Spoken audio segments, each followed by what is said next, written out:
Oke, selanjutnya di sini ada analisis kebijakan pendidikan yang merupakan penelitian untuk mengkaji proses pembuatan kebijakan pendidikan yang ditampilkan secara tipikal oleh ilmuwan atau pakar politik.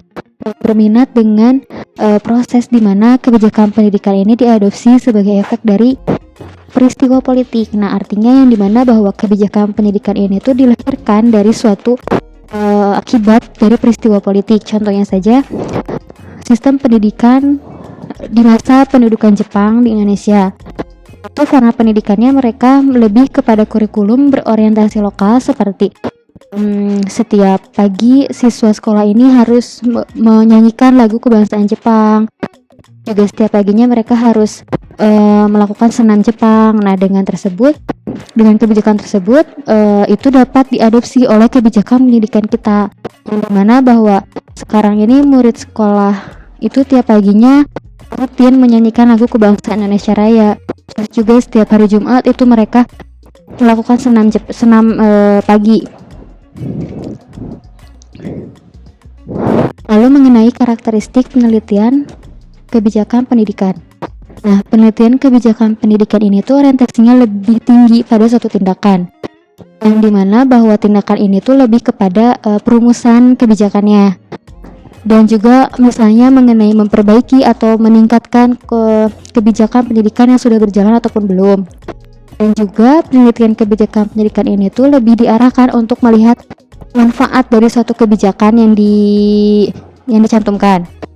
Nah, lalu ada analisis kebijakan pendidikan. Nah, analisis kebijakan pendidikan ini tuh biasanya lebih rendah pada suatu tindakan. Kenapa? Karena analisis ini tidak pada tahap perumusan. Di aktivitas dari analisis ini tuh sebelum pada perumusan itu lebih kepada perumusan masalahnya dan lain-lain. Lalu ada karakteristik penelitian kebijakan pendidikan. Yang pertama, bahwa penelitian kebijakan pendidikan ini tuh diselenggarakannya atas permintaan. Lalu juga penelitian kebijakan pendidikan berfokus pada perumusan atau pemecahan masalah pendidikan. Lalu penelitian kebijakan pendidikan juga sebagai kajian kepustakaan terhadap pengaturan suatu organisasi yang nanti dapat memberikan pelayanan pendidikan lebih baik lagi. Lalu penelitian kebijakan di bidang pendidikan ini sebagai kajian keilmuan peneliti, dan fokus penelitian bersifat multidimensi. Lalu orientasi penelitiannya bersifat empiris induktif, yaitu yang dimana bahwa penelitian ini mempunyai langkah-langkah mengikuti observasi atau pengamatan langsung. Lalu ada menggabungkan dimensi masa kini dan masa depan, merespon kebutuhan pemakai hasil studi, serta menonjolkan dimensi kerja sama secara eksplisit. Nah, lalu di sini ada penelitian kebijakan pendidikan dilakukan dengan memperhatikan beberapa hal. Yang pertama, pemikiran yang harus mendasar, yang dimana terdiri dari kapasitas dalam merumuskan masalah dan kerangka masalah kebijakan yang jelas, terbatas, dan terfokus. Lalu yang kedua bersifat aplikatif, praktis, dan juga mendahulukan tindakan nyatanya dalam menciptakan perubahan menuju yang lebih baik lagi. Lalu yang ketiga ada terfokus pada tindakan nyata sebagai usaha untuk menemukan solusi terhadap masalah fundamental pendidikan. Lalu dilakukan dengan cepat, tepat, akurat, dan memerlukan solusi yang cepat ataupun agar segera dapat ditangani. Yang terakhir ini menggunakan metode penelitian seperti metode deskriptif, analisis, hubungan kausal, dan eksplanasi, serta kombinasi penelitian. Nah, lalu selanjutnya di sini ada manajemen atau tata kelola penelitian kebijakan pendidikan.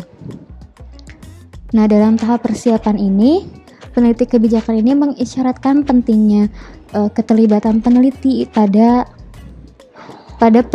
rancangan peneliti, implementasi metodologi, dan analisis data, serta draft rekomendasi. Nah, aktivitas pada tahap persiapan ini lebih mengarah pada suatu tujuan, yaitu memperoleh informasi yang sama pada persiapan ini tuh lebih mengarah pada satu tujuan, yang dimana harus memperolehnya informasi memadai untuk menentukan fokus studi penelitian kebijakan pendidikan.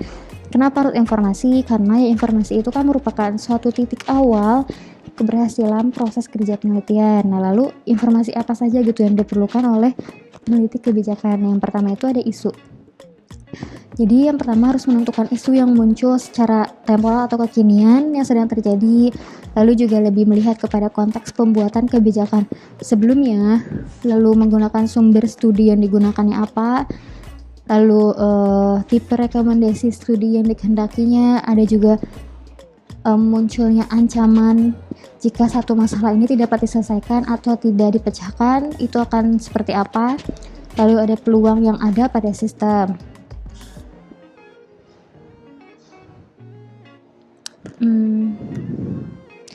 Nah, lalu yang tata kelola yang kedua ini ada konseptualisasi studi.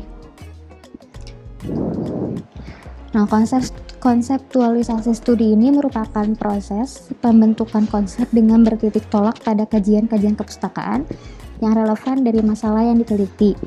Nah, informasi yang diperlukan pada tahapan konseptualisasi studi ini tuh lebih mengembangkan paradigma penelitian, yaitu lebih kepada kerangka penelitian untuk memandang suatu permasalahan dan teorinya dalam kebijakan. Lalu juga selain itu lebih memikirkan kepada tim peneliti gitu, yang dimana dalam konseptualisasi ini tuh tim peneliti itu dibagi dua. Yang pertama ada tim inti, terdiri dari ketua tim dan anggota peneliti serta asisten peneliti. Lalu ada tenaga pengumpul data yang dimana lebih kepada tenaga teknis, administrasi, dan juga petugas lapangannya. Nah, lalu yang sini ada analisis teknikal.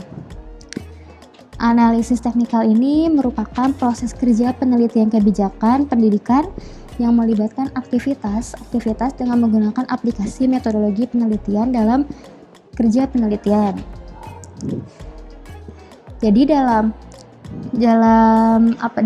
analisis teknikal ini tuh peneliti udah bisa memutuskan penyelenggaraan peneliti kebijakan pendidikannya dengan merancang beberapa teknis, yaitu kayak bagaimana sih cara penelitian kebijakannya itu dapat dilaksanakan, lalu juga apakah dengan adanya kondisi yang tidak memungkinkan dapat tetap dilakukan penelitian kebijakan pendidikan atau tidak, lalu juga ya bagaimana penelitinya menganalisis data penelitiannya.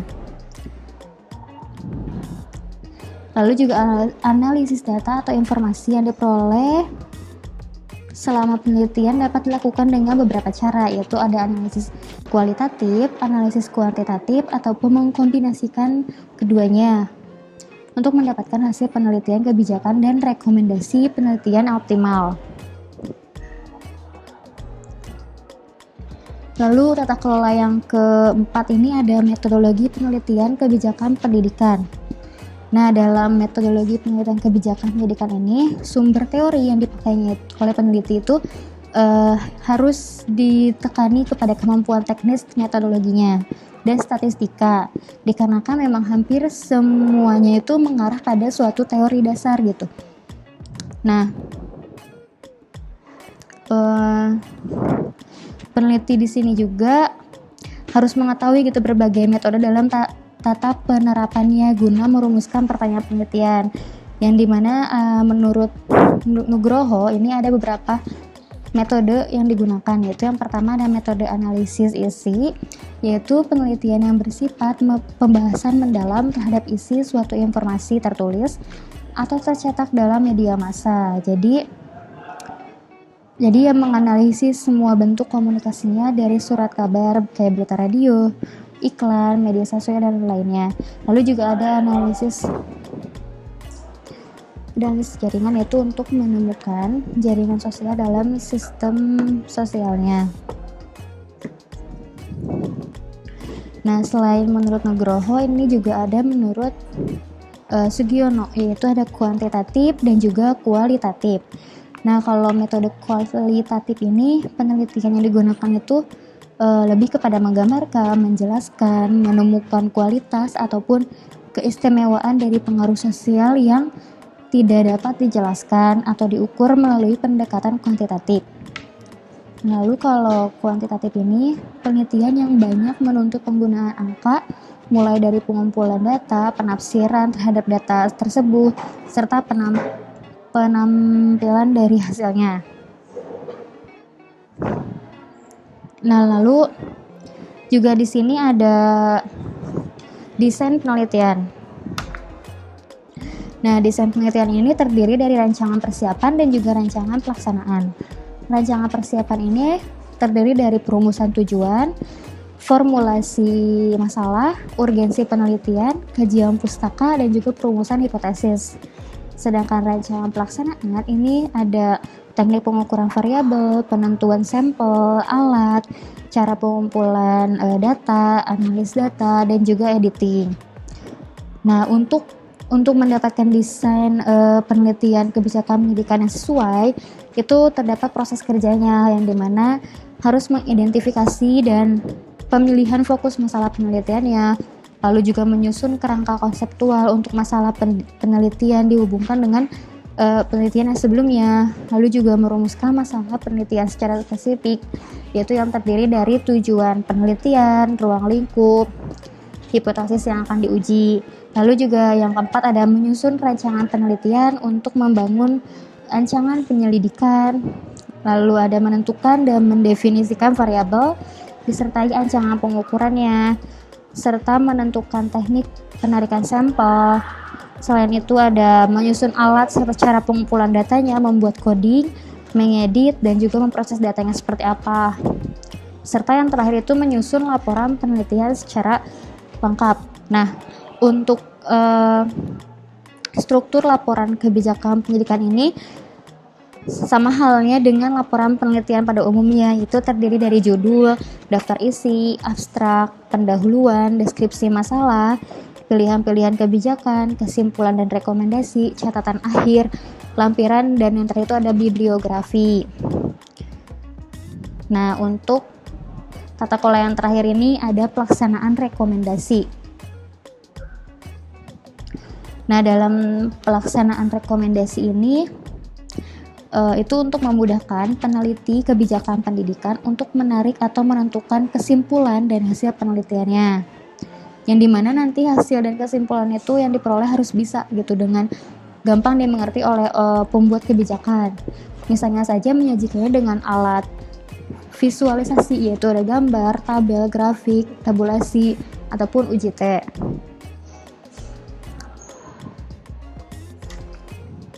Nah,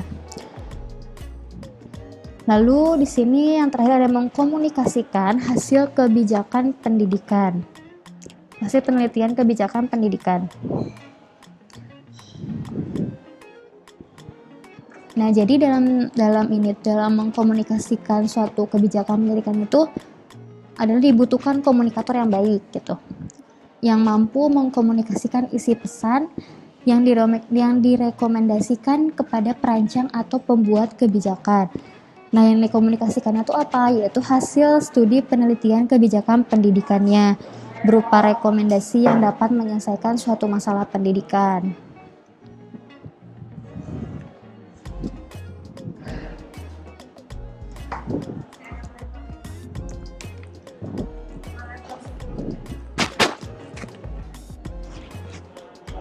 Nah, lalu di sini juga hubungan komunikatif yang efektif gitu antara pembuat kebijakan dengan juga peneliti itu menghasilkan beberapa keuntungan sebenarnya. Yang pertama ya untuk menghindari keraguan dari pembuat kebijakan terhadap hasil penelitiannya, lalu memberi kesempatan luas bagi peneliti untuk memahami masalah dan fakta kerja perancang kebijakan. Selain itu juga menyatupadukan perbedaan kepentingan peneliti dengan kepentingan pembuat kebijakan, serta memberi kesempatan kepada peneliti kebijakan untuk dapat menggambarkan berbagai perubahan di sekitar kebijakan yang mungkin berdampak terhadap studi lebih lanjutnya.